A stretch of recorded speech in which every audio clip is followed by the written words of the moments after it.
कई दिनों से यूजीसी पर एक विवाद हो रहा है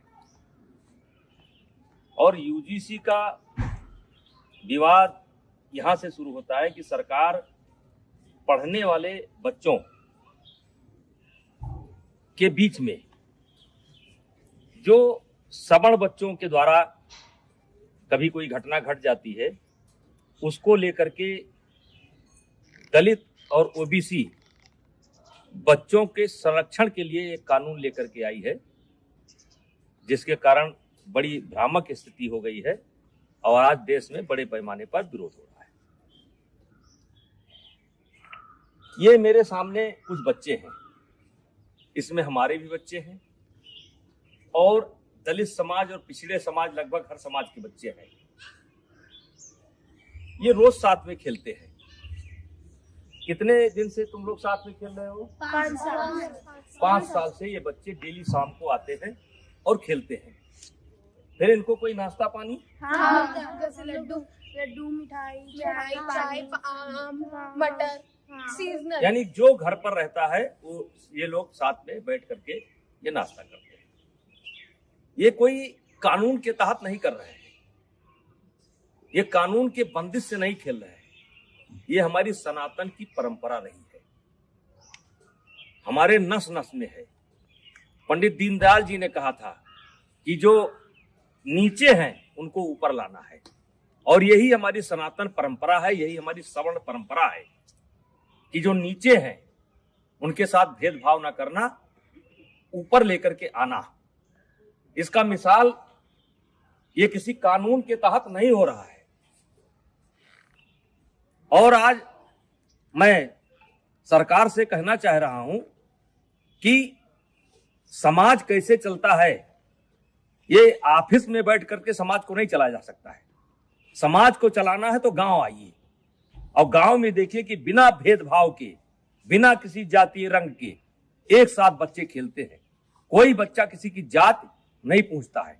क्या आप चाहते हैं कि भविष्य में इस घर के अंदर एंट्री दी जाए तो ओबीसी को ना दी जाए? क्या आप चाहते हैं इस घर में एंट्री दी जाए तो दलित को ना दी जाए? क्या आप चाहते हैं? ऐसा आप माहौल खड़ा कर रहे हैं तो आपसे हाथ जोड़ करके विनती है, इस मामले को वापस लीजिए। और मैं अपील करना चाहता हूं, सवर्ण समाज से अपील करना चाहता हूं कि इसमें संपर्क करिए ओबीसी के लोगों से। ओबीसी समाज के जो समझदार लोग हैं उनसे संपर्क करने की जरूरत है। जो दलित समाज के समझदार बच्चे हैं उनसे संपर्क करने की जरूरत है और उनसे इसका विरोध कराना है, क्योंकि गांव में हम एक साथ रहते हैं।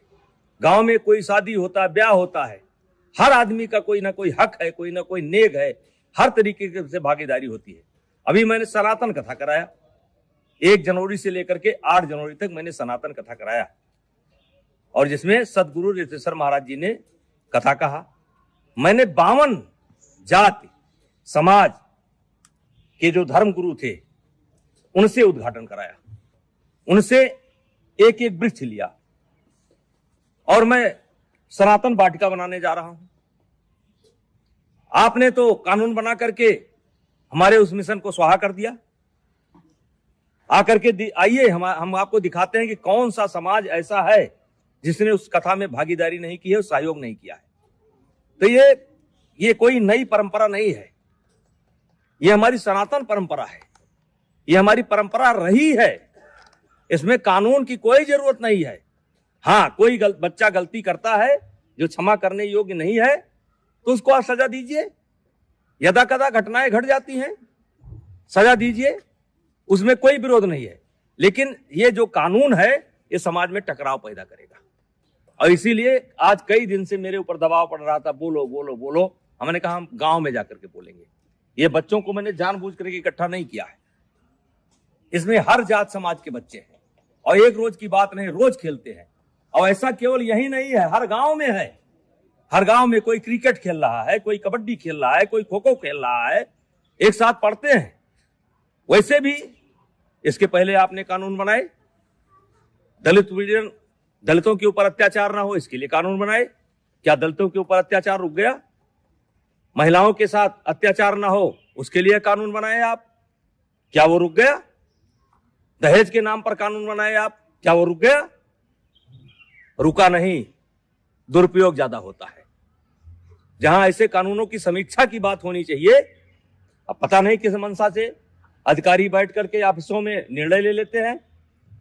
अब वो चाहते हैं कि ये बच्चे अगर दोस्ती करें तो जात देख करके करें, वर्ग देख करके करें। तो मैं इस कानून के पूर्णतया विरोध में हूं। अगर जरूरत पड़ेगी तो आंदोलन होगा, लेकिन आंदोलन में केवल क्षत्रिय नहीं होंगे, सनातन धर्म के मानने वाले सब होंगे, दलित भी होंगे, पिछड़े भी होंगे। ऐसे कानून की जरूरत नहीं है जो कानून हमको बांटता हो। ऐसे कानून की जरूरत नहीं है। तो कृपया हाथ जोड़ करके विनती है, मैं बहुत छोटा आदमी हूं, मैं जानता हूं कि इसका असर पता नहीं आप पर पड़े कि ना पड़े, लेकिन ये गांव ऐसे नहीं चलता है। अगर इस लोकतंत्र को जिंदा रहना है तो गांव में क्या हो रहा है इसको देखना पड़ेगा। ऑफिस में बैठ करके आप गांव को नहीं देख सकते। तो कृपया यह बंद करिए।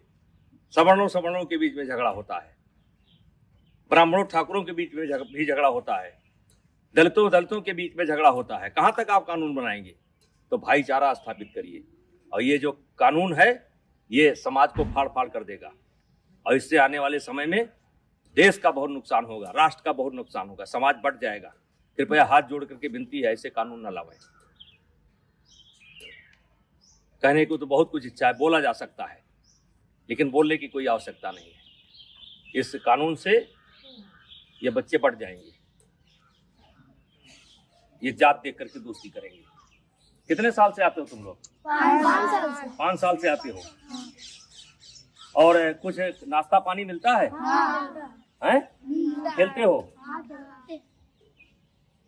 तो मैं जो लोग भी लेकर के आए हैं उनसे कहना चाहता हूं कि ये कानून आपका समाज में भेदभाव पैदा करेगा और ये बच्चे बढ़ जाएंगे, और ये देश के लिए अच्छा नहीं होगा।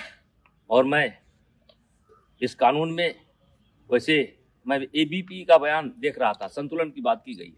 इस कानून में संतुलन नहीं है। आपने एक पक्ष को अपराधी बना करके खड़ा कर दिया है, और वकील का भी मौका नहीं दिया कि इनका वकील कौन होगा। तो जो गलत करता है उसको सजा मिलनी चाहिए, चाहे क्षत्रिय समाज का हो, चाहे ब्राह्मण समाज का हो, चाहे किसी समाज का हो, वो सजा का हकदार है। उसका कोई समर्थन नहीं करेगा, हमारा कोई समाज समर्थन नहीं करेगा। लेकिन आप ये बच्चों में भेदभाव मत पैदा करिए, स्कूलों में भेदभाव मत पैदा करिए। और मैं फिर अपील करना चाहता हूं दलित समाज के बच्चों को, जो पढ़े लिखे बच्चे हैं उनको अपील करना चाहता हूं, ओबीसी समाज के बच्चों को अपील करना चाहता हूं। ये देश हम सबका है, और इस देश में सौहार्द बनाए रखना हम सबकी जिम्मेदारी है। तो कृपया ऐसे कानून का समर्थन ना करें।